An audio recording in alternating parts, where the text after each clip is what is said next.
sachet dun sa kape ko. Party pa ba ako? Makain nga ako ng dirty.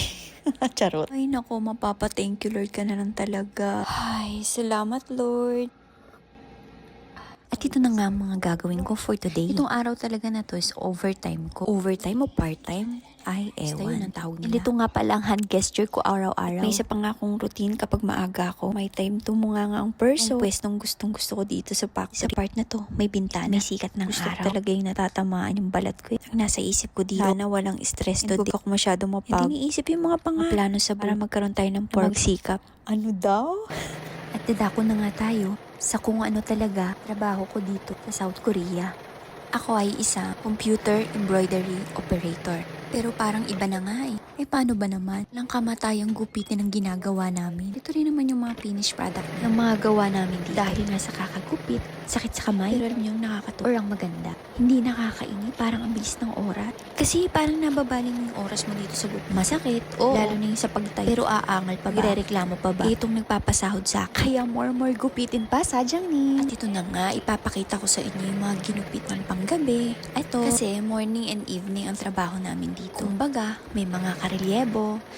And ito pa, yan, mga pangalan yan, kung sino-sinong officials. Sino dito ang hilig sa moisturizer? Kasi kailangan namin yan dito. Yung isa na yon, doon yung sa ka-work ko. Pero ang pinaka-favorite itong Atric. Ay, nasubukan na kasi itong moisturizer. Nakalambot ng kamay. Kasi nga, talaga nagugupit. Dadali talaga at magkakakali yung mga palad mo. Hindi ako nagrarahal sa mga kalyo. Madalas may sugat pa. At least, may pera dito. O, diba? Dito nga, ganito lang ako pipindot-pindot. Tingin-tingin sa mga nakasulat na. Kasi dyan mo i-input lahat. Ito lang siya kasimple.